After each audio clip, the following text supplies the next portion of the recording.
What's going on, you guys? Theo here with the big review, back yet again with another King of Fighters Allstar video. And in today's video, we have some pretty exciting information to go over, as we have a slew of new cards that have been added into the Allstar Battle Card summon system. So we're going to be sitting down and taking a look at the newest fest set, which is the Part-Timer of Promise, as well as the newest 3 PG cards to be added into the game for both Kyo and Iori. But before we do all that, make sure you guys smash that like button and subscribe, and let's go ahead and talk about the newest cards added into the King of Fighters All-Star.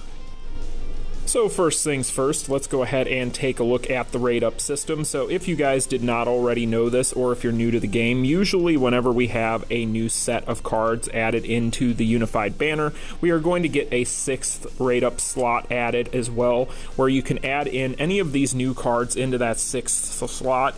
And when you do that, basically what's going to happen, as you can see, is you're actually going to get an increased rate up to that specific card. So as you can see here, I have Kyo's newest 3 PG added into my 6th slot, and you'll see I have a full 1.0% rate up. So very nice that they added this back in. This is something we've had in the past, and you would forgive anybody for forgetting it, but it has been a while since we have had cards added. So we have quite a few new cards to talk about here, and the first thing that we're going to start off with is we're going to talk about the Part-Timer of Promise. So the Part-Timer of Promise is a very interesting new card set, and it's almost like they are testing the waters with some new effects.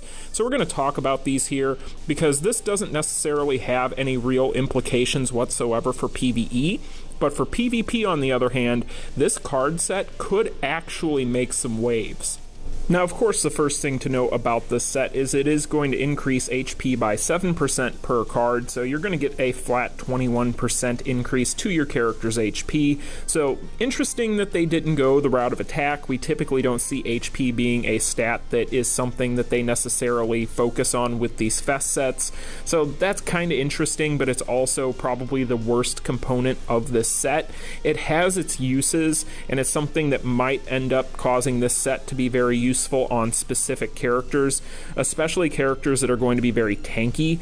But at the same time, I know a lot of people would have preferred to have seen attack, and that would have helped this card set out quite a bit. But as it sits, it is an HP set, which we've all talked about this in the past. HP is almost meme tier as far as stats in this game.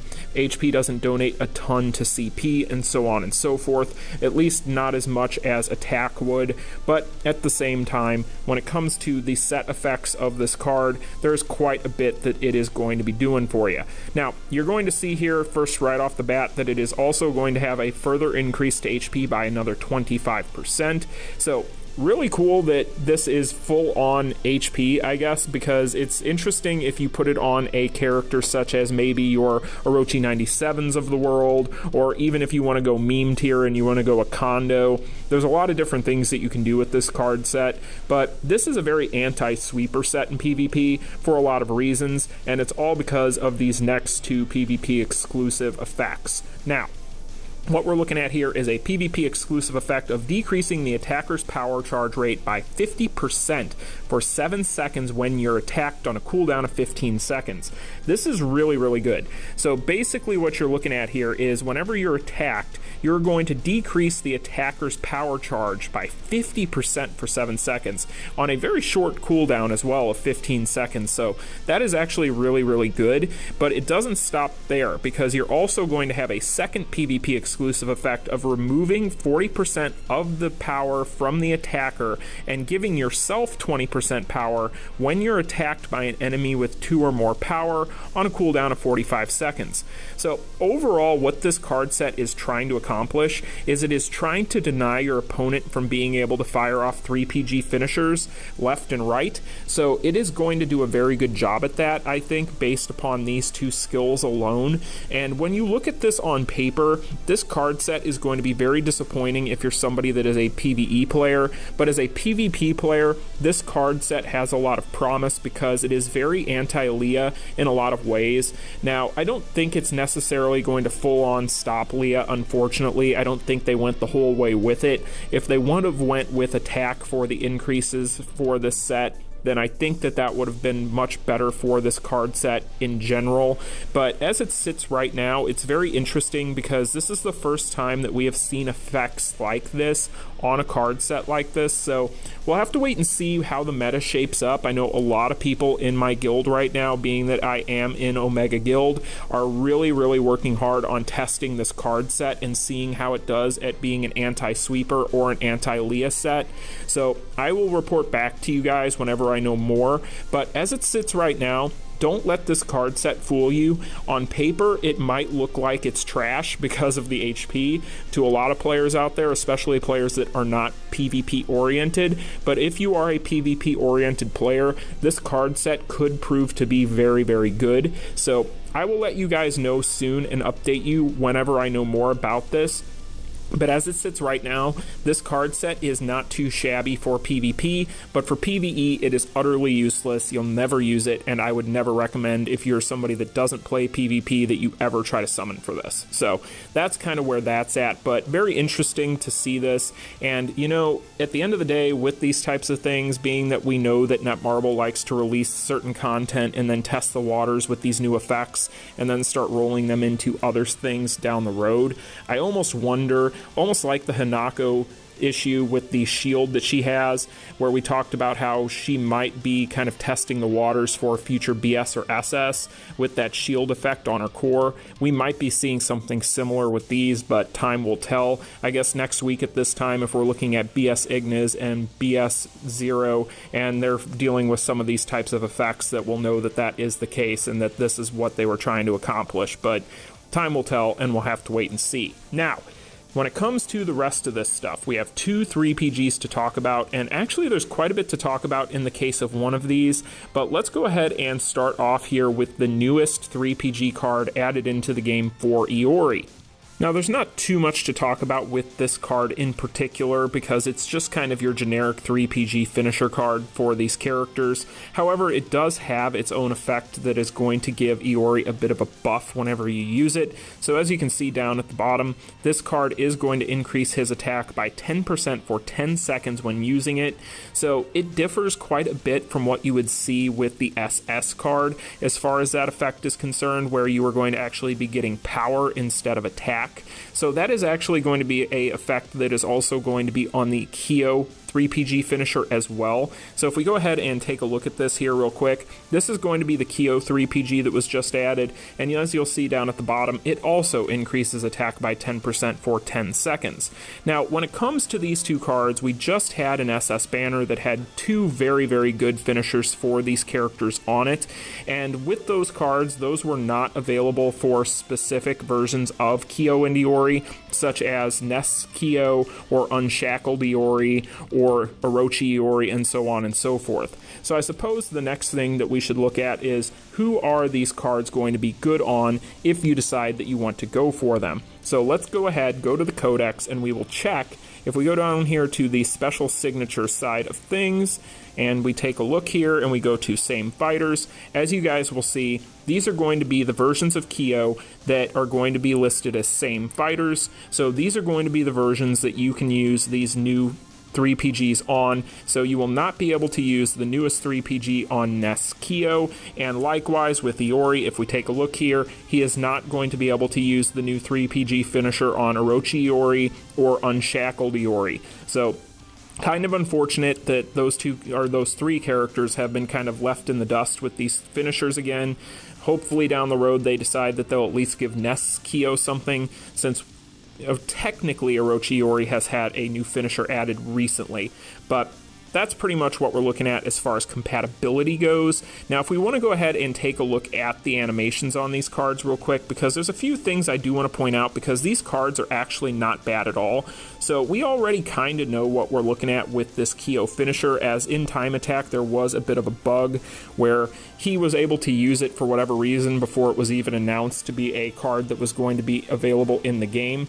But if we take a look here, this is going to be the new finisher, and it's got a very nice animation. Like I had mentioned when it was available in Time Attack, I actually really like the animation on it. It looks pretty cool. If you're somebody that is susceptible to flashing lights, well, you may want to look away every time you use it, but that is what you're looking at there. And then if we go over to Iori, go ahead and go back here, find our Iori, and then we'll go to skill preview and we'll take a look at this one.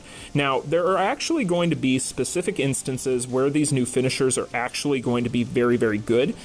So in particular, the new Kyo finisher is actually going to be really good for guild raid. And the reason for that is because you would prefer to have that increase to your attack over the power charge. That is actually going to be very good for your damage output in guild raid. So there's going to be specific instances where that card is actually going to be pretty decent. Now, is it going to net you the crazy long animation time, or is it going to be able to interrupt certain things the way that the SS one can, say for instance with guild raid Geese and so on and so forth? Probably not, unfortunately, but at the same time, there are going to be key benefits there. And then as far as Iori's finisher is concerned, this one is actually going to be very good for PvP. So there are going to be niche uses for both of these finishers. Neither of them are bad in any way, shape, or form. If I had to go out on a limb, I would say that the SS versions of these characters' cards are going to be just far superior in general across a plethora of different things. But these two cards are not without their merit, and I do think that if you are a person that missed out on those two SS finishers, that you might actually just want to go ahead and get these, because these will probably treat you pretty well, especially if you missed out on those finishers and you have the SS versions of these characters laying around. I would definitely recommend them, and I do think that you would be in really good shape if you picked them up. I especially would like to get this one and test out the damage difference over time that this card is going to do in Guild Raid. So what we're going to actually do today, and something that I have not done in a long time, is I'm actually going to go ahead and I'm going to summon, just a brief summon session. We have a free summon for the day, and then I have 2 total tokens that I can use for multis. I basically have 1 gold and 10 of the silvers. So we'll go ahead and we'll do a single summon and 2 multis and see if we can get lucky here, and hopefully maybe get this Kyo finisher, and then over the course of the next couple of days I can test it out and report my findings. But let's go ahead and see how this goes. Let's see here. Will we get lucky? Oh, it's not looking like we're going to get lucky on the freebie. Nope, no such luck. Alright, so that is a dead single summon, but that's okay. Alright, so let's go ahead. We'll use the silver tokens first. Like I said, I have a full multi here. And again, maybe we'll get lucky, maybe we won't. I'm not personally going to be going for the set because I don't really necessarily play a whole lot of PvP. I have a hard time getting it to run in general. So I'm just going to go ahead and try and go for the finisher here. And it's not looking like we're going to get anything. Not a thing. Alright, so we got one more multi. We have one more multi here that we can go ahead and use. And yeah. Hopefully this is it, because this is all I'm going to do. I'm not going to be spending any rubies whatsoever. Not looking good, though. Definitely not going to be spending rubies with, yeah, no. Trash. Well, so much for that idea. So much for that idea. Well, we got some skip tickets, so, you know, it is what it is. But yeah, guys, in summary, overall, this newest set, not too shabby whatsoever. If you're somebody that plays a lot of PvP, you would definitely want to look into this card set. I do think that it would treat you pretty well. And like I said, it could end up proving to be very good at anti-sweeper and anti-Leah. A lot of people are testing it right now, so give it a couple of days so data can come in, and we will have a better idea here on what we're looking at as far as that is concerned, because I do get the feeling that this card set is going to end up being something that a lot of people really like in PvP. And then when it comes to the new finishers, they have their merits. The newest Kyo finisher being that these 2 finishers both respectively give you that extra bump to your attack whenever you use them, definitely gives them uses. And I do think that the Kyo one in particular is going to have uses in PvE, and a lot of people have already had some pretty good findings with it. So it's a pretty good little finisher. Again, not better than the SS one overall, but it's still a pretty good finisher. And then the Iori one, while not as good maybe as the Kyo one, it is going to be pretty darn good for Iori in PvP. So Your mileage may vary, but there are going to be uses for both of these, like I said, mostly because of this increase to attack on the effects for both of these cards. And again, it is very unfortunate that neither of them are compatible with the previous versions of these characters, at least the FES versions, that is. Hopefully down the road, Kyo gets a full-time finisher for himself that is a 3PG, because he is overdue one. But that is pretty much what we're looking at with the newest cards, you guys. I hope you found it informative. If you did, make sure you smash that like button and subscribe, and I will see you guys in tomorrow's video. You all take care. Peace.